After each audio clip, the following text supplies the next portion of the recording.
Thursday, March 25, 1943.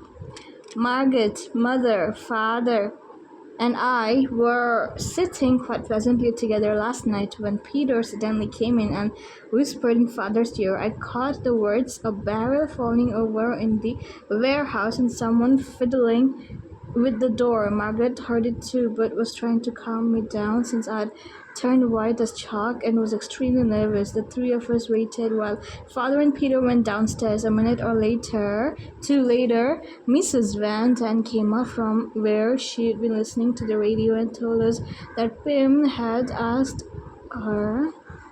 Wait. Wait.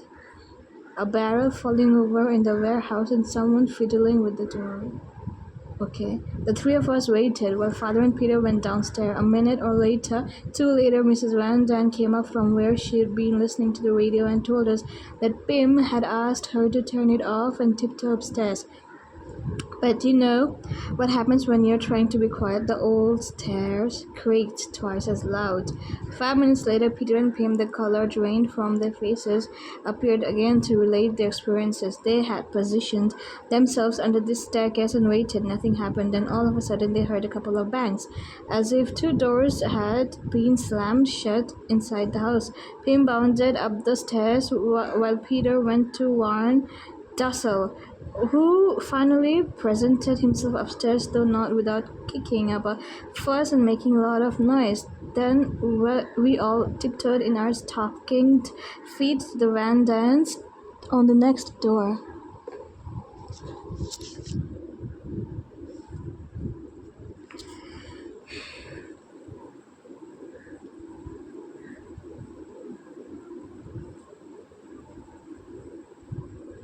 Sorry.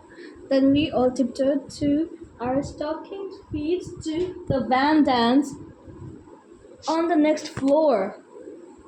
Mr. Van Daan had a bad cough and had already gone to bed, so we gathered around his bedside and discussed our suspicion in a whisper. Every time Mr. Vandy coughed loudly, Mrs.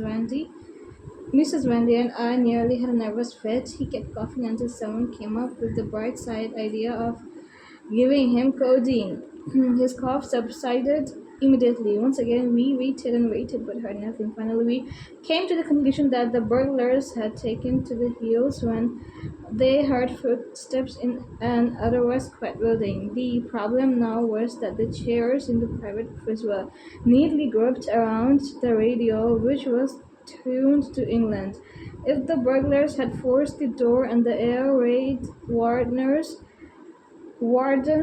would notice it and call the police, there could be very serious repercussions. So Mr. Van Daan got up, pulled out his coat and pants, put on his hat, and cautiously followed father down the stairs with Peter, armed with a heavy hammer to be on the safe side. Right behind him, the ladies, including Margaret and me, waited in suspense until the men returned 5 minutes later and reported that there was no sign of an activity in the building. We agreed not to run any water or flush the toilet, but since everyone's stomach was churning from all the tension, you can imagine the stench after. We each had a turn in the lavatory.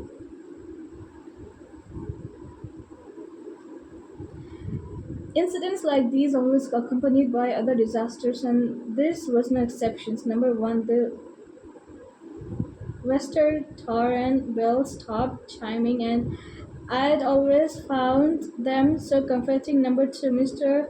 Voskujo left early last night, and we weren't sure if he'd given Bep the key and she'd forgotten to lock the door. But that was of little importance now. The night had just begun, and we still weren't sure what to expect.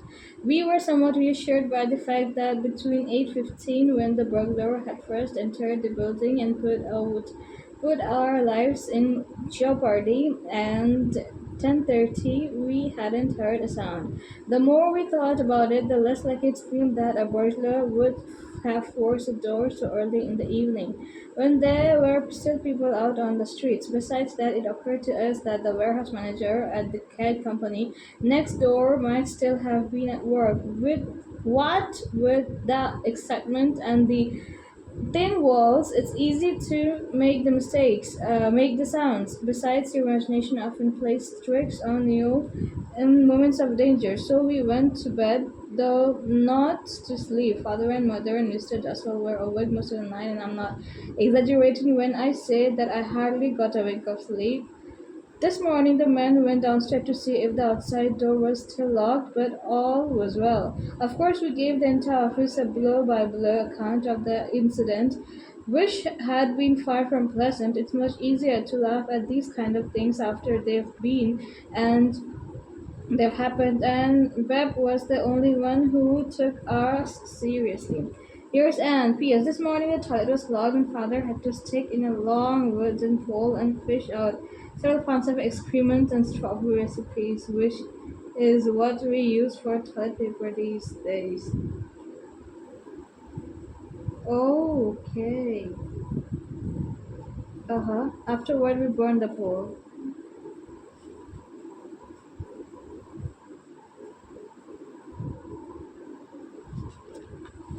Saturday, March 27, 1943. Dearest Kitty, we have finished our shorthand, of course, and are now working on improving our speed. Aren't we clever? Let me tell you about my time killers. This is what I call my courses because all we do is try to make the days go by as quickly as possible. So we're that much closer to the end of our time here. I adore my mythology, especially the Greek and Roman gods. Everyone here thinks my interest is just a passing fancy, since they've never heard of a teenager with an appreciation of mythology. Well, then I guess I'm the first. Mr. Van Daan has a cold, or rather, he has a scratchy throat, but he's making enormous to do over it. He gargles with chamomile tea, coats the roof of his mouth with a tincture of myrrh and rubs Vicks over his chest, nose, gums, and tongue. What the hell, Tom? And to top it off all, he's in a foul mood. Rothe, some German bigwig, recently gave a speech. All Jews must be out of the German occupied territories before July 1. The province of Utrecht will be cleansed of Jews as if they were cockroaches between April 1 and May 1. The provinces of North and South Holland between May 1 and June 1. These poor people are being shipped off to filthy slaughterhouses like a herd of sick and neglected cattle, but I'll say no more on the subject. My own thoughts give me nightmares. One good piece of news is that the labor exchange was set on fire in an act of sabotage. A few days later, the register office also went up in flames. Men posing as German police bound and gagged the guards and managed to destroy some important documents. Yours, Anne. Thursday, April 1, 1943. Dearest Kitty, I'm not really in the mood for pranks. See the date. On the contrary, today I can safely quote the saying, misfortunes never come singly. First, Mr. Kleiman out our way of merry sunshine had another bout of gastrointestinal hemorrhaging yesterday and will have to stay in bed for at least 3 weeks. I should tell you that his stomach has been bothering him quite a bit and there's no cure. Second, Beth has the flu. Third, Mr. Vauxhall has to go into hospital next week. He probably has an ulcer and will have to undergo surgery. Fourth, the managers of Promotion Industries came from Frankfurt to discuss Promotion Industries came from Frankfurt to discuss the new OPECTA deliveries. Father had gone over the important points with Mr. Kleiman, and there wasn't enough time to give Mr. Kugler a thorough briefing. The gentleman arrived from Frankfurt, and father was nearly shaking at the thought of how the talks would go. If only I had been there, I if only I were downstairs, he exclaimed. Go lie down with your ear to the floor. They'll be brought to the private office and you'll be able to hear everything. Father's face clear, and yesterday morning at 10:30, Margaret and Pim, 2 years better than one, took up their post on the floor. By noon the talks were finished, but father was in no shape to continue his listening campaign. He was in agony from having to lie for hours in such an unusual and uncomfortable position. Two at 2:30, we heard voices in the passage, and I took this place. Margaret kept me company. The conversation was so long-winded and boring that I suddenly fell asleep on the cold, hard linoleum. Margaret didn't dare touch me for fear they'd hear us, and of course she didn't shout. I slept for a good half an hour and then woke with a start, having forgotten every word of the important discussion. Luckily, Margaret had paid more attention. Friday, April 2, 1943. Dearest Kitty, oh my, another item has been added to my list of sins. Last night I was lying in bed, waiting for father to tuck me in and say my prayers with me when mother came in the room, sat on my bed and asked urgently, and Daddy isn't ready. What if I listen to your prayers tonight? No, Mumsy, I replied. Oh shit. Mother got up, stood beside my bed for a moment, and then slowly walked towards the door. Suddenly she turned, her face contorted with pain, and said, I don't want to be angry with you. I can make you love me. A few tears slid down her cheeks as she went out the door. I lay still, thinking how mean it was of me to reject her so cruelly. But I also know that I wasn't capable of answering her any other way.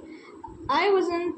I can't be a hypocrite and pray with her when I don't feel like it. It just doesn't work that way. I felt sorry for her, very very sorry, because for the first time in my life I noticed she wasn't indifferent to my coldness. I saw the sorrow in her face when she talked about not being able to make me love her. It's hard to tell the truth that yet the truth is that she's the one who's rejected me. She's the one whose tactless comments and cruel jokes about matters I don't think are funny have made me insensitive to any sign of love on her part. Just as my heart sinks every time I hear her harsh words, that's how her heart sank when she realized there was no more love between us. She cried half the night and didn't get any sleep. Father has avoided looking at me, and if his eyes do happen to meet mine, I can read his unspoken words. How can it be so unkind? How dare you make your mother so sad? Everyone expects me to apologize, but this is not something I can apologize for because I told the truth, and sooner or later,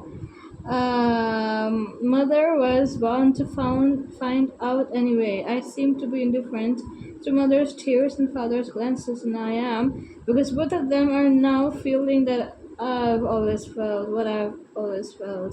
I can only feel sorry for mother who will have to decide what her attitude should be all by herself. For my part, I will continue to remain silent and aloof. And I don't intend to shrink from the truth because the longer it's postponed, the harder it will be for them to accept it when they do hear it. Is that so? Yeah, certainly. Tuesday, April 27, 1943.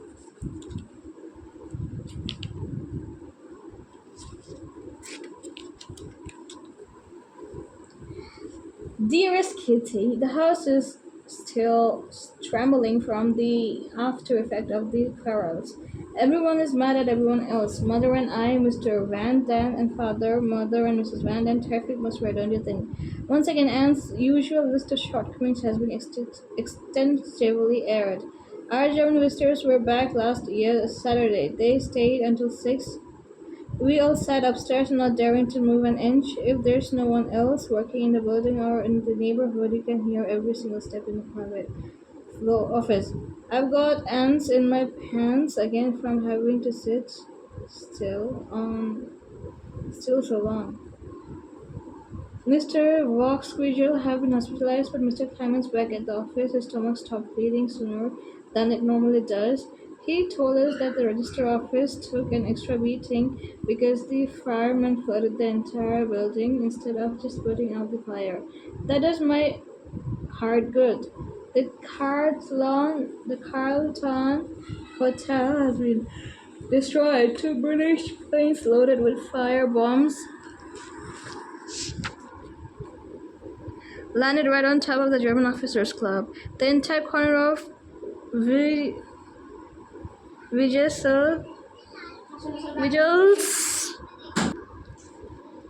Vigilstraat and Single has gone up in flames. The number of airstrikes on German cities is increasing daily. We haven't had a good night's rest in ages, and I have bags under my eyes from lack of sleep. Our food is terrible.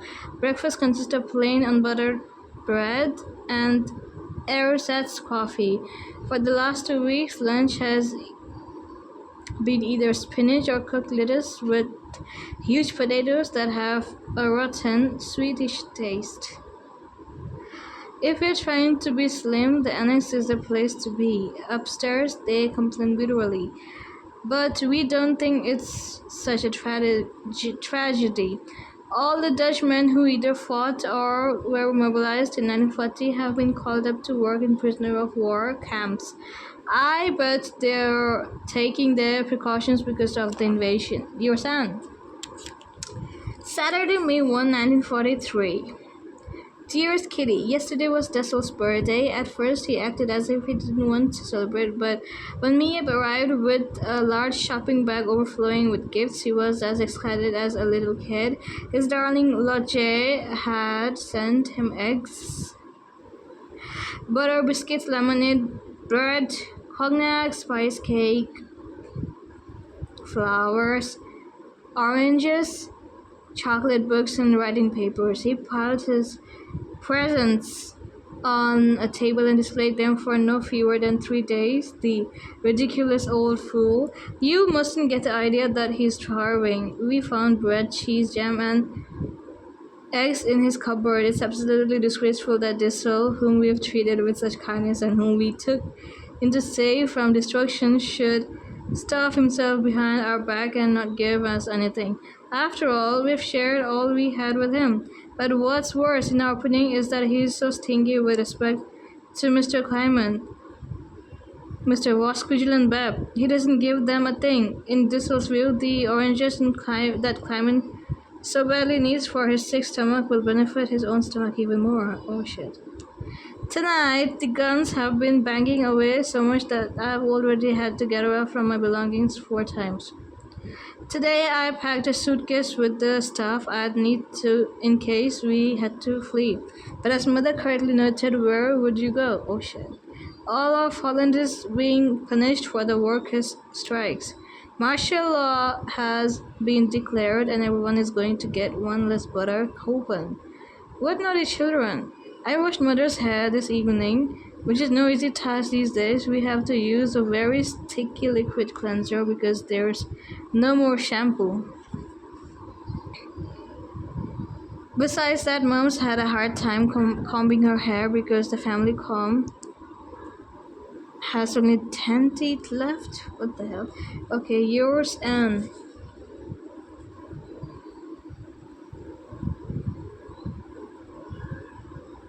Sunday, May 1943. When I think about our lives here, I usually come to the conclusion that we live in a paradise compared to the Jews who aren't in hiding. All the same, later on, when everything has returned to normal, I'll probably wonder how we, who always lived in such comfortable circumstances, could have sunk so low. With respect to manners, I mean, for example, the same oilcloth has covered the dining table ever since we've been here. After so much, it's hardly what you call spotless.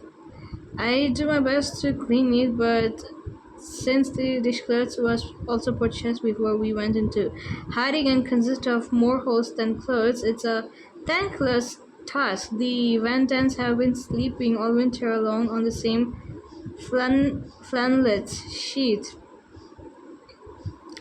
which can be washed because straw powder is rationed and in short supply. Besides, it's of poor quality that it's practically useless. Father is walking around in frayed trousers and his tie is also showing signs of wear and tear. Mommy's corset snapped today and is beyond repair, but Margaret is wearing a bra that's 2 sizes too small. Mother and Margaret have shared the same three vests. What?